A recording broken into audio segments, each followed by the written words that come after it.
आप सब ने अपने जीवन में एक कहावत तो सुनी ही होगी कि एक चुप 100 को हराए। सुनी है ना? और इसीलिए कई बार हम जीवन में चुप रहते हैं, मौन रह जाते हैं, क्योंकि यह सत्य है कि एक मूर्ख के लिए मौन रहने से अधिक श्रेयस्कर उत्तर और कुछ भी नहीं हो सकता। परंतु क्या जीवन में सदैव मौन रहना, सदैव चुप रहना क्या उचित होता है?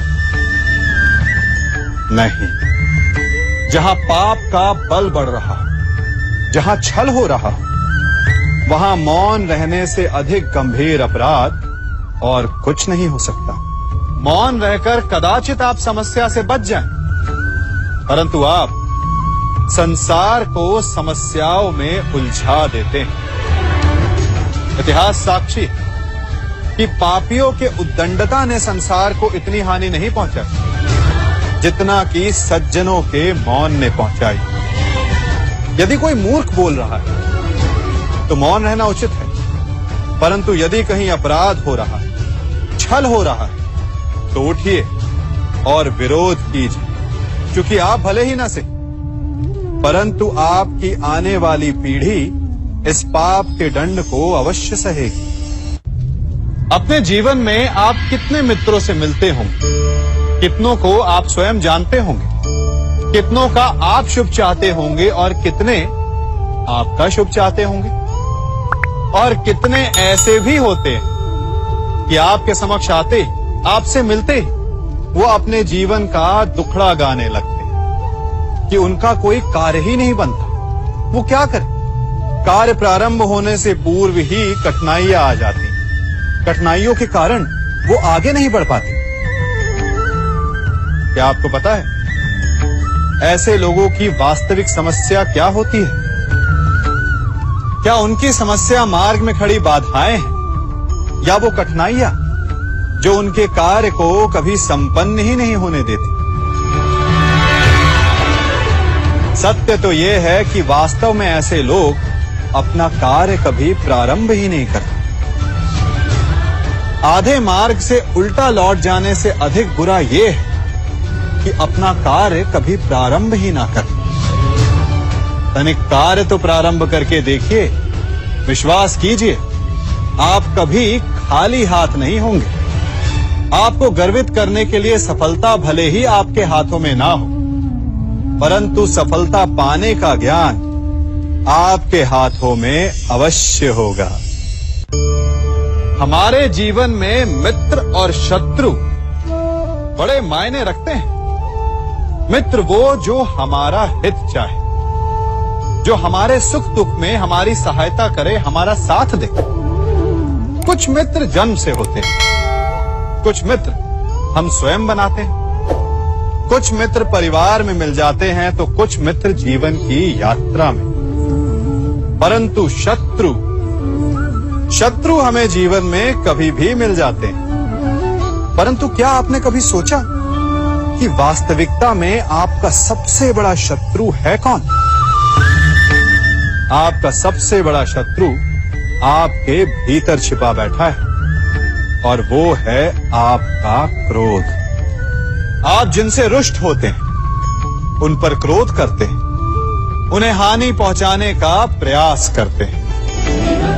परंतु तनिक शांत मन से सोचिए, जिन्हें आप हानि पहुंचाना चाहते हैं, ऐसा करने से पूर्व आप स्वयं भीतर से जलते हैं। क्रोध एक सुलगते हुए अंगारे के समान होता है, जिससे आप अपने शत्रु को जलाकर भस्म कर देना चाहते हैं। परंतु ऐसा करने से पूर्व आपको स्वयं उस सुलगते हुए अंगारे को उठाना पड़ता है, और शत्रु से पहले स्वयं को जलना पड़ता है, उसकी पीड़ा सहनी पड़ती है। तो यदि आपको अपने शत्रुओं से मुक्ति पानी है, तो पहले आप स्वयं के क्रोध पर नियंत्रण करना सीखिए। परिवार, संतान, हमारे अपने हमें कितने प्रिय होते हैं। उनकी सुरक्षा के लिए, उनके सुख के लिए हम क्या नहीं करते। अपनी संतानों को सुसज्जित कोमल जूते देते हैं ताकि उनके पांव को चोट ना लगे, उनके मार्ग में कांटे ना चुभे, उन्हें पीड़ा का अनुभव ना हो। अच्छी बात, परंतु इस प्रक्रिया में हम एक बात भूल जाते हैं कि पांव को पांव होने का अनुभव तभी होगा जब उसका स्पर्श धरती से होगा, जब वो तपती रेत पर चलेगा, जब वो भीगेगा, जब पांव कांटों में उलझेंगे। ठीक वैसे हमारे प्रियजन हमारी संतानों के साथ भी होता है। हम उन्हें जीवन का सुख तो देते हैं, परंतु उन्हें जीवन का अनुभव करना ही नहीं सिखाते। करने दीजिए उन्हें अपने जीवन की कठिनाइयों का सामना, लड़ने दीजिए उन्हें अपने मार्ग के कांटों से। यदि स्वयं सीखेंगे तो अपनी आने वाली संतानों को भी सिखा पाएंगे, है ना? ज्ञान, दान, मान, परमार्थ, इन्हें सबसे बड़ा धर्म कहा गया है। और ये धर्म है भी, परंतु धर्म का पालन भी सोच समझ कर करना चाहिए। यूं समझिए कि आपके पास एक बीज है। यदि आप उसे अच्छी माटी में बोते हैं तो वो फलेगा, फूलेगा, उसे देखकर आपको सुख मिलेगा। और यदि आपने उस बीज को कीचड़ में डाला तो क्या वो उगेगा? क्या उसका जन्म होगा? नहीं, वो कीचड़ में सड़कर अपना अस्तित्व खो देगा और कीचड़ का अंश बन जाएगा। और यही नियति ज्ञान, मान, दान और उपकार की भी होती है। सुपुत्र को दिया गया ज्ञान, उस पर किया गया उपकार फलेगा, आपको सुख देगा, अपनी श्रृंखला बनाएगा। और कुपुत्र को दिया गया ज्ञान, उस पर किया गया उपकार कीचड़ में डाले गए बीज के समान है, जो अपना अस्तित्व खो देगा।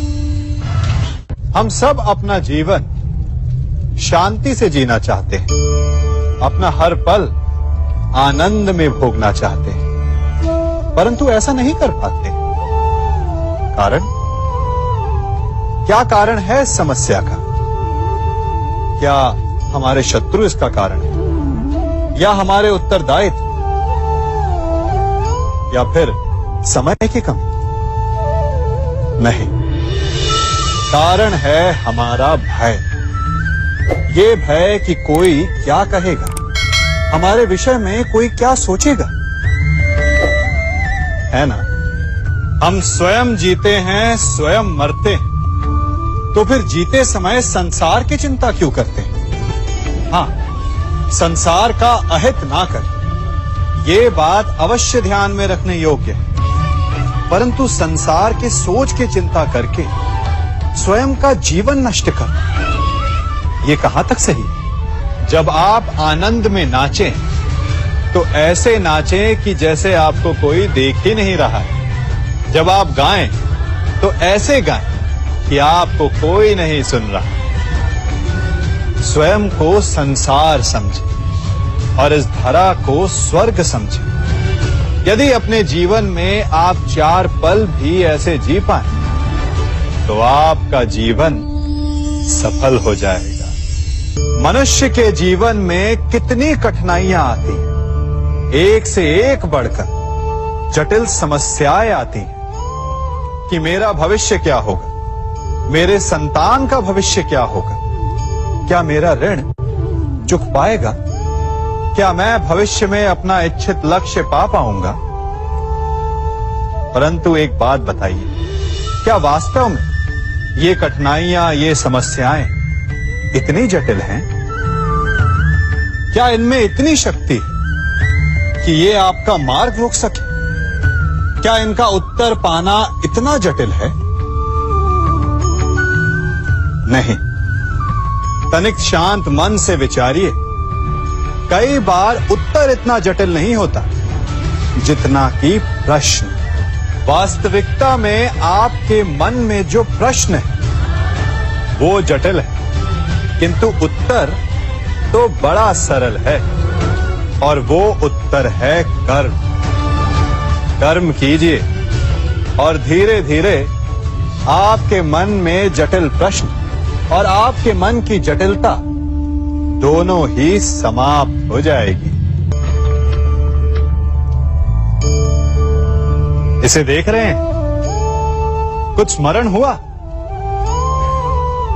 आपको आपके बालपन का स्मरण करवा दिया ना इस पहिए ने। कदाचित कोई बालपन में ऐसा होगा जिसने ये खेल ना खेला हो। हाँ, इस पहिए का आकार एक सिक्के जितना या इससे बड़ा हो सकता है, परंतु ऐसा कोई नहीं जिसने ये खेल ना खेला हो। इसे गोल गोल घुमाते रहना, निरंतर चलाने का प्रयत्न करना, कितना आनंद आता था ना।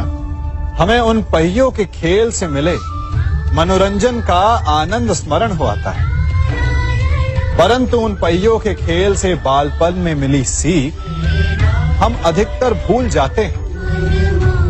और वो सीख है सदैव गतिमान रहना। उस खेल का केवल एक ही तर्क होता था, यदि उसे संतुलित रखना है, यदि उस पहिए को गिरने नहीं देना, तो उसे निरंतर गतिमान रखना होगा। और यही जीवन है। जीवन में यदि सुख दुख, हानि लाभ, आनंद और कष्ट का संतुलन बनाए रखना है, तो सदैव गतिमान रहिए। किसी एक कष्ट, किसी एक दुविधा के पल में ठहर के ना रह जाओ, कर्म करते रहो। विचार कीजिएगा।